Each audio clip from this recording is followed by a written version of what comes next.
Hi there, welcome. My name is Caesar Plays, and as you can tell from the title of this video, I am super late to this.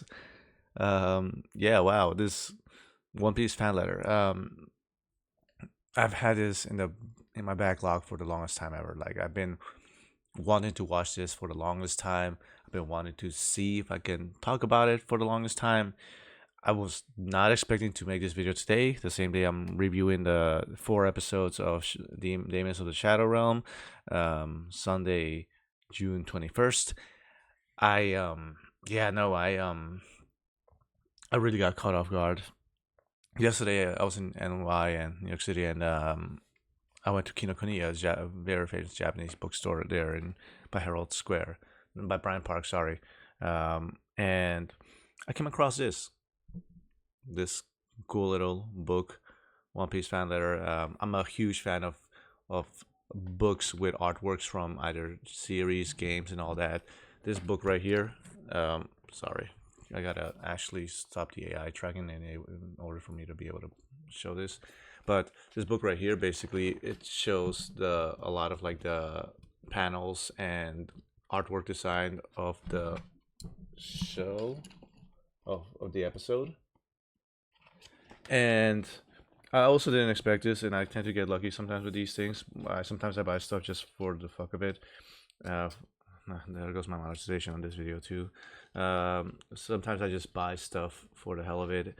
And I didn't realize that this actually came with like a special One Piece playing card right over here, which is cool as well because I like collectibles and all that.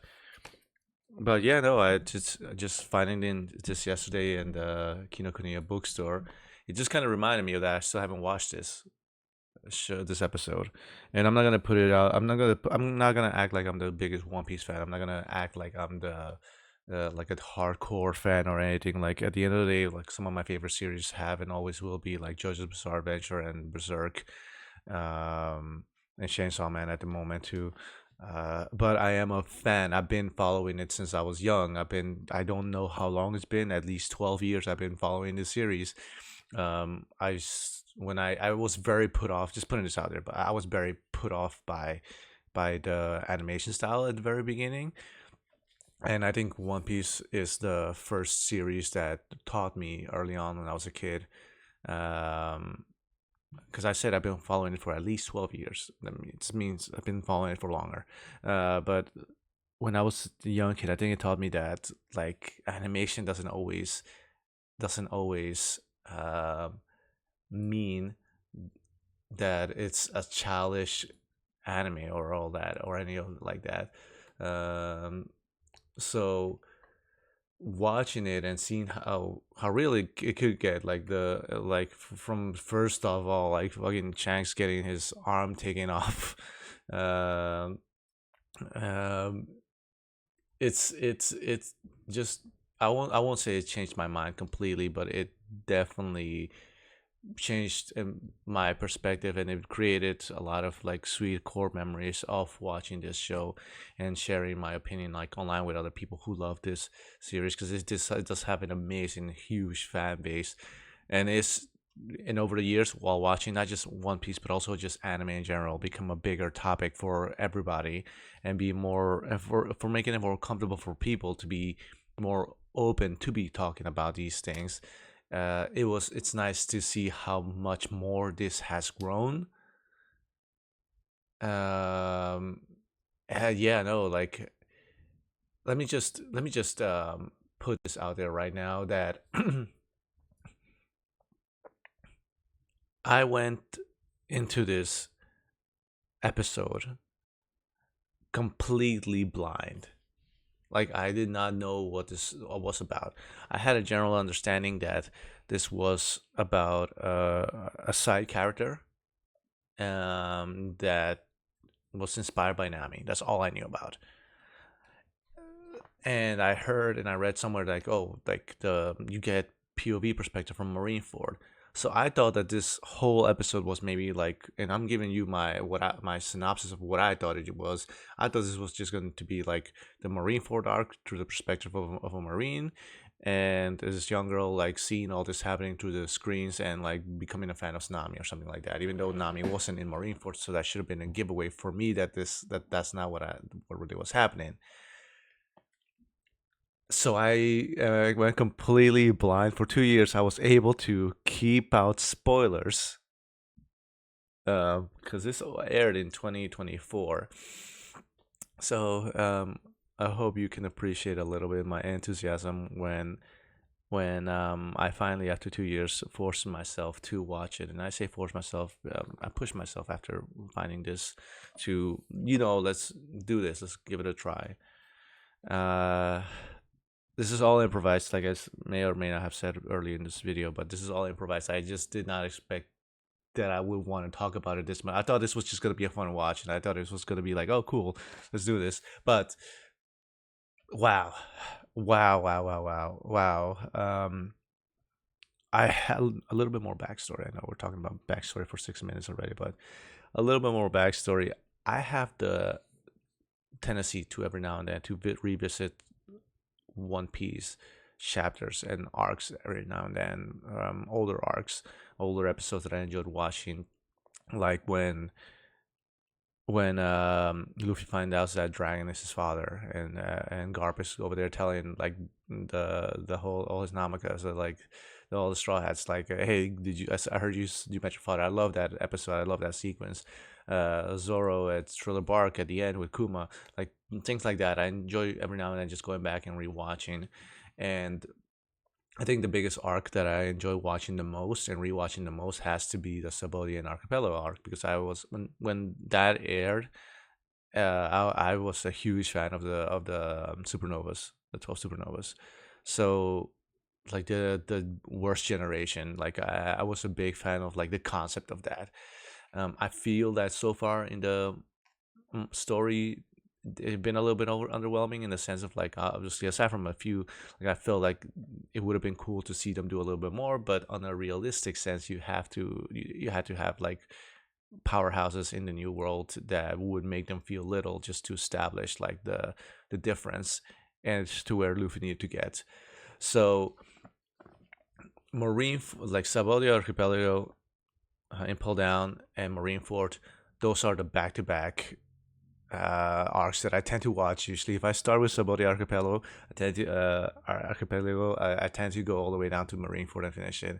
And just a couple weeks ago, after I finished watching season 2 of live action One Piece, I ended up I just had rewatched, or I think I started rewatching like the whole 3 arcs all over again. So for me to see this right now, it's just for me, like it couldn't have worked out any better for me. Fresh off the bat of like experiencing all that, and fresh off the bat of experiencing what's that song called again? Damn. Fight Together. It's so good. And I have right now, currently, I'm trying to gather myself up a little bit, because by the end of this episode, I got very tearful. Like I started tearing up, because it is the episode. It's the title. Is what it is. It's like a fan letter. It's it's not meant to be like, let's follow the Straw Hats throughout their journey or whatever and create it or give you an emotional or a heartfelt experience. No, it's like it's the perspective from a fan of these characters, and it almost speaks out. From my opinion, it speaks out also on everyone's, like all the real fans, all the human fans, their perspective as well.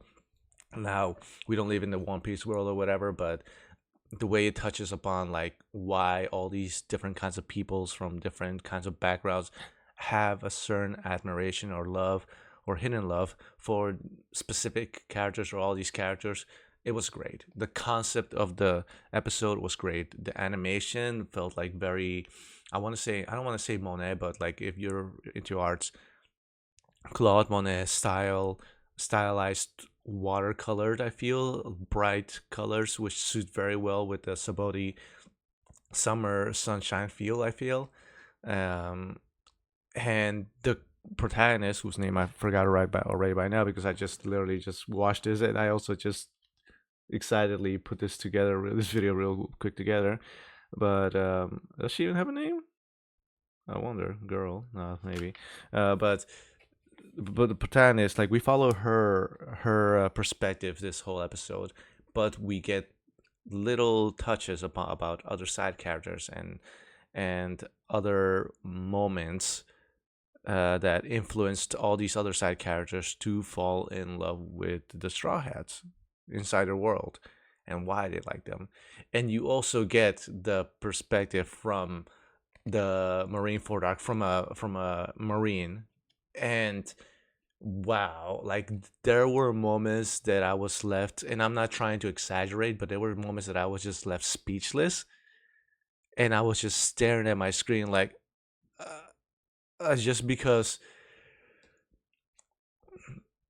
as somebody who loves and who appreciates One Piece and who watches it from afar and all that, like, you get to see like all the action and everything happening. You're like, it's intense and it's good, and you're like enjoying it. But to put yourself in side characters' shoes and just seeing everything from as somebody who doesn't have powers, who's smaller, who's not as strong, and just seeing the actual destruction that happened, it was so good. And but also the emotional touches as to why some of these characters have these attachments towards certain people, like the girl just falling in love with like Nami, and like looking up to her and wanted to be, and starting, like, every kid who's falling in love, not just with any anime character, but any character in general, like any superhero or any actor or any athlete, like, you understand the feeling of like trying to mimic them, trying to be like them. um some of those some of those aspects even end up affecting you and creating or shaping you, who you become as you grow, because you use those fictional or non-fictional people characters as role models to decide the person that you want to be, whose moral, whose values you want to pursue and try to respect. This is not what he or she would do. So it's, again, it hits so close to home. And also, like, the Navy admiral or general, I forgot, who deeply loves Chopper, and who's like this strict, scary, tough dude. But then Loki has this cute side that he kind of really fucks with Chopper. Like, it's so real. Like, the emotion is so real. And the sequence of like one of the brothers, who Loki likes, Luffy, and but doesn't want to admit it, kind of because he's like, yo, are you guys supporting pirates over here? And his reasoning why, and the fact that he has a little brother who like moves up the ranks and is doing clearly better than him, with the admirals, with the Marines, but he has this hidden love for Luffy that he can't really admit. And his reasoning, for experiencing like Luffy's safe, Ace at the moment, that one sequence, and seeing that perspective is phenomenal. And it's such a good reason. And it's, again, talking about inspiration. Sometimes it just takes like a moment, a scene, or just a couple of words to change someone's perspective or love or view on something or someone. And I found that very, very super effective, the way it was written, the way it was put together. Also, like, the two brothers being in between Mihawk and Crocodile, like their fight that was intense, and they borderline just got saved, I think, because Luffy and Ace popped through the wall, or like broke through. Like, that was so good. um some real tension when early on in the episode too. I'm going all over the place, back and forth, just because I can't get my thoughts together on this yet. But like early on, when like the brothers just stuck in these between these rocks, and very stressful moment where he's stuck under a rock, but at the same time, kind of like almost on the water's on his chin level, but because things keep breaking and falling even more on him, like he's being pushed towards the water, and that was like so anxiety inducing for me because yeah, that's just fucked up scary. And aside from that, um, aside from all that, getting the little cameos of the Straw Hats in the episode is just a beautiful touch. Some were, I wish they were a little bit more subtle. I'm glad that they showed them. I wish the only, not a nitpick either, like I don't mind that they did it, but I feel like it would have been interesting, if an interesting idea, if they would have kept us the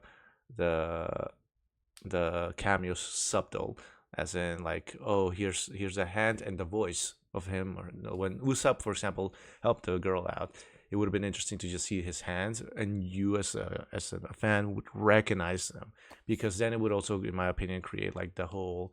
It would explain also a little bit like how she didn't recognize who he was. It was through our perspective. We would look at through her perspective, like we also don't know but kind of know who that person is. But I love that all of them kind of got a moment in the episode. I think this book right here, I think this book explains somewhere along the lines, as I believe I read it, that some of the side characters are also voiced by some of the Straw Hats as well.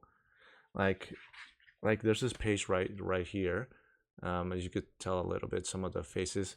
Um, you got one of the voice actors from King in there, uh, from Biscuits.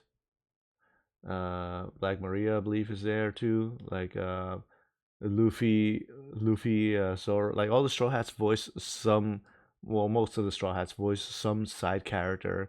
Usopp, I didn't know Usopp like voiced a Dendemushi as well. So like, yeah, it's a worth a buy. I gotta say, if you, I'm not trying to promote this book. I don't get no commissions from promoting this book, but finding this in Kinokuniya, maybe look it up online. If you're in the US, can look up Kinokuniya web store. Maybe you'll find it there too.